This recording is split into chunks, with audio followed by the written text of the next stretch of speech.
Welcome to my channel, Learn Human Science, and today we are going to learn about bronchitis. So, itis, here we can see itis. Itis का मतलब होता है inflammation.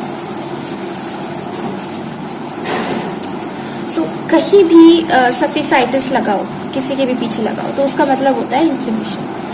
सो bronchioles की inflammation को हम bronchitis कहते हैं. ठीक है, अब हम इसकी डेफिनेशन देख लेते हैं. लंग्स के मेन एयरवेज में इन्फेक्शन हो जाता है. ठीक है, जिसकी वजह से इरिटेशन होती है और इन्फ्लेमेशन होती है, तो इसको हम ब्रोंकाइटिस बोल देते हैं. अब ये लंग्स में होता है किस पार्ट में? ये होता है लंग्स के ब्रोंकियोल्स में. ओके, सो अब ब्रोंकियोल्स भी कई पार्ट्स में डिवाइडेड होता है. तो ब्रोंकियोल्स के स्मॉल और मीडियम जो ब्रोंकियोल्स होते हैं उसमें ब्रोंकाइटिस होता है. ठीक है, अब ये एक तरह की ऑब्स्ट्रक्टिव डिजीज होती है. ठीक है, ऑब्स्ट्रक्टिव का मतलब होता है ब्लॉकेज, कहीं भी ब्लॉकेज हो जाती है. तो ये ब्रोंकाइटिस में लंग्स का जो एयरवेज है उसमें ब्लॉक होने लगता है वो. ओके, कैसी थोड़ा सा हम डायग्राम से समझ लेते हैं. अब यहाँ पे समझने से पहले आपको लंग की एनाटॉमी पता होनी चाहिए. ठीक है, तो उसके लिए हमें आपको मेरी दूसरी वीडियो देखनी पड़ेगी जिसमें मैंने लंग की एनाटॉमी बहुत अच्छे से एक्सप्लेन की हुई है. उसको समझ लेंगे अगर आप, तो ये समझने में आपकी बहुत ज़्यादा हेल्प हो जाएगी. मतलब बहुत आराम से ये समझ में आ जाएगा. ओके, तो उसके लिए आपको मेरे चैनल पे जाके निमोनिया की वीडियो सर्च करनी पड़ेगी. निमोनिया मैंने 2 पार्ट्स में समझाया है. तो पहले पार्ट में लंग्स की एनाटॉमी भी है, गो दे चेक इट आउट, और आपको एनाटॉमी वहाँ पे बहुत अच्छे से लंग की क्लियर हो जाएगी. ओके, अभी मैं यहाँ पे थोड़ा सा डिस्क्रिप्शन दे देती हूँ. ये हमारा ब्रोंकियल ट्री है, लंग्स है. ओके, ये लैरिंग्स है, लैरिंग्स के नीचे ट्रैकिया होगा. अब ट्रैकिया डिवाइड होता है 2 पार्ट में, right bronchiole and left bronchioles. ठीक है, अब ब्रोंकियोल्स डिवाइड होते हैं अलग अलग पार्ट्स में. उसके बाद एल्वियोलाई बनता है. तो ये मेन ब्रोंकस है, lobar, segmental, interlobar, terminal and respiratory bronchioles. ठीक है, तो अब हमारे लंग्स के मीडियम और स्मॉल साइज ब्रोंकियोल्स में बेसिकली समवेयर हियर ब्रोंकाइटिस होता है. ठीक है, अब अभी मैं जब आगे कंटिन्यू करूंगी तो इस पार्ट में यहाँ पे सीलिया प्रेजेंट होते हैं, जो कि आपको ये निमोनिया की वीडियो देख के अच्छे से समझ में आ जाएगा कि सीलिया कहाँ से कहाँ तक प्रेजेंट होते हैं, उनका वर्क क्या होता है, कैसे काम करते हैं. तो आप वो वीडियो ज़रूर देखें. ओके, सो नाउ अभी मैंने ये बता दिया. यहाँ पे एल्वियोलाई के 2 पार्ट्स होते हैं, alveolar canal and alveolar sac. Okay, तो अब now coming back to the video, today's topic. So यहाँ पर ये ब्रोंकियोल के अंदर का व्यू है. ठीक है, तो ये हो गई हमारी ट्रैकियल मसल्स, ट्रैकियालिस मसल. ये है स्मूथ मसल्स,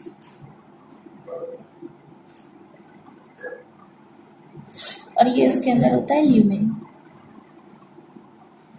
यहाँ से हमारी एयरवेज पास होती है. ठीक है, तो ऐसा होता है हमारा हेल्दी ब्रोंकियोल्स. ओके, तो इसमें क्या होता है कि इसके वॉल्स में यहाँ पे सीलिया प्रेजेंट होते हैं. ठीक है, अब सीलिया अपवर्ड मूवमेंट करते हैं, तो एयर के साथ जो अदर डस्ट पार्टिकल्स आते हैं अंदर, तो सीलिया के अपवर्ड मूवमेंट से वो वापस चले जाते हैं. ठीक है, अब इसमें एक और चीज होता है, इसकी वॉल्स म्यूकस प्रोड्यूस करती है ताकि वो डस्ट पार्टिकल्स को ट्रैप कर सके और नीचे जाने से रोक सके, और नीचे कहा जाएगी एल्वियोलाई में. ओके, तो इस तरह से नॉर्मली फंक्शन होता है. ठीक है, अब जब हमें ब्रोंकाइटिस हो जाता है तब क्या होता है, तो मैं डायग्राम से समझ लेते हैं. ये हो गई हमारी same ट्रैकियालिस muscle,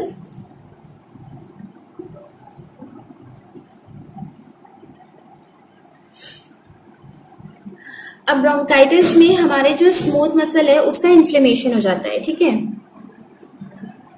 inflammation,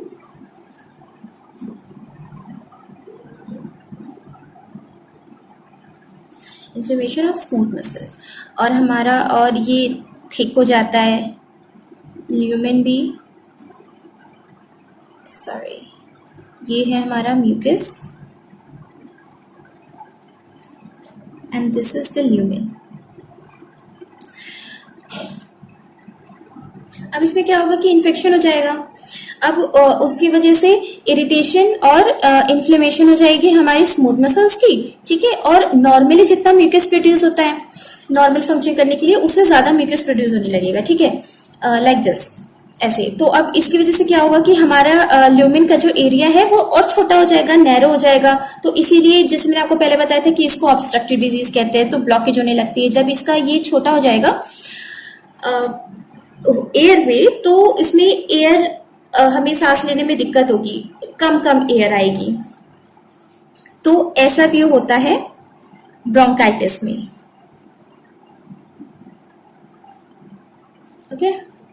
so I think यहाँ तक आपको समझ में आ गया होगा। अगर आपको कुछ भी प्रॉब्लम है यहाँ तक समझने में तो प्लीज कमेंट बिलो। अब हम देख लेते हैं सिम्टम्स क्या क्या होते हैं ब्रोंकाइटिस के। सो पहला चीज, अगर हमें खांसी हो रही है, ठीक है, तो पहला हो जाएगा कफ। हमें खांसी होगी, हमारी कफ करने के साथ उसमें स्पूटम निकलेगा। अब ये स्पूटम क्या होता है? स्पूटम मिक्सचर होता है हमारे सलाइवा और म्यूकस का, ठीक है। तो अब स्पूटम के साथ साथ इसमें हमारी थर्ड वीजिंग साउंड आएगी। वीजिंग, वीजिंग क्या होता है? सांस लेने में विस्लिंग साउंड आने लगेगी, ठीक है। तो जब ऐसे सांस लेने में विस्लिंग साउंड आने लगती है तो उसको हम वीजिंग बोलते हैं, ठीक है। और क्या क्या होगा इसमें? इसमें हमारा चेस्ट डिस्कम्फर्टेशन होगा, चेस्ट में डिस्कम्फर्ट होगा, और शॉर्टनेस ऑफ ब्रेथ।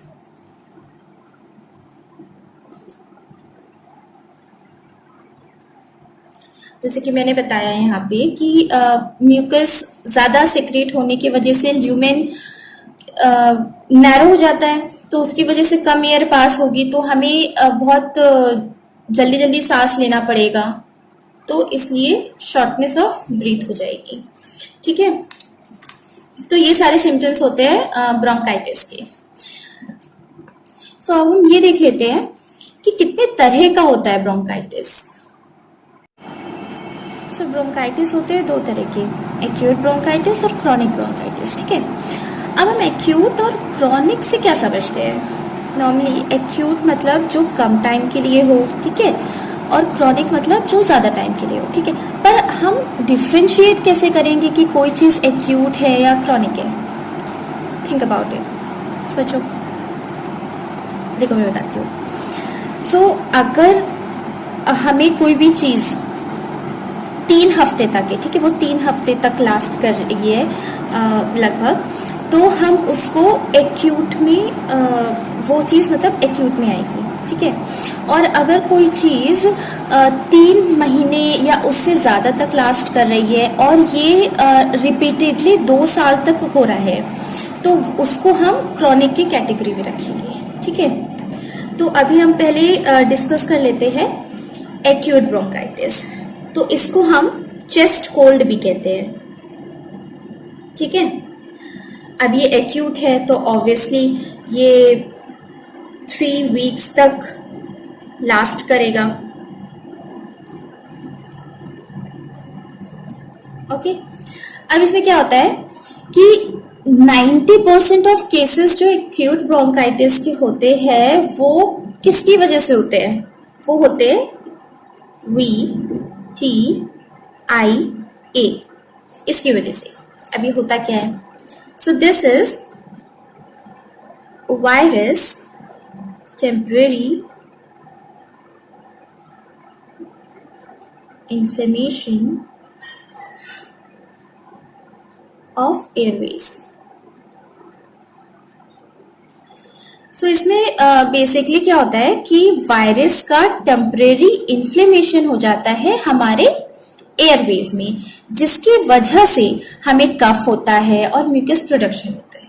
ठीक है, अब ये वैसे तो ये सारे एजेस को इफेक्ट करता है, पर मोस्टली ये बच्चों में पाया जाता है जो कि 5 साल से कम के होते हैं। ठीक है, और ज्यादातर ये सर्दियों में होता है।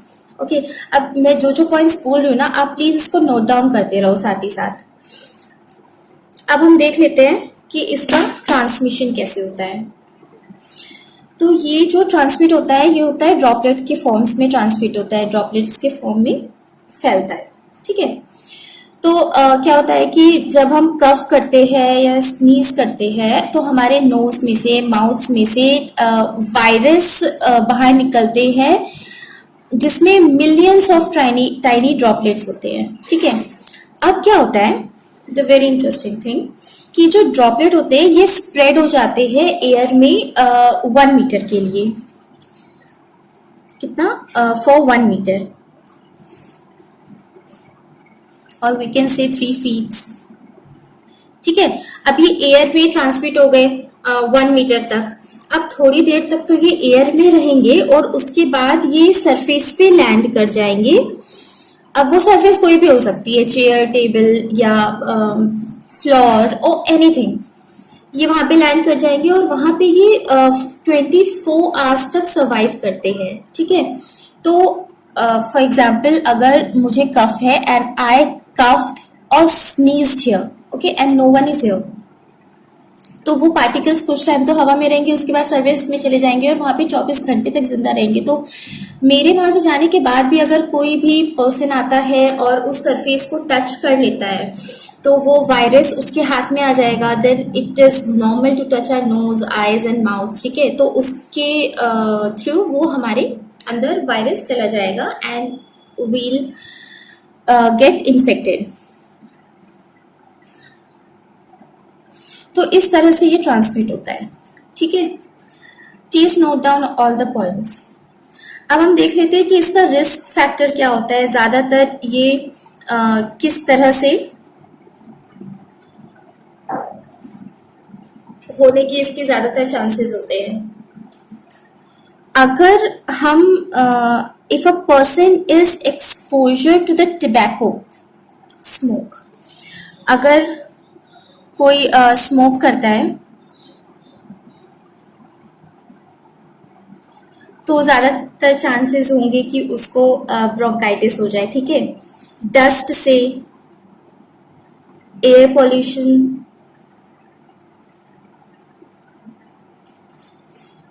इन सब से रिस्क फैक्टर रहता है ब्रोंकाइटिस होने का। And more thing is bacteria. Some of the bacteria also causes acute bronchitis, जैसे कि माइकोप्लाज्म, निमोनिया,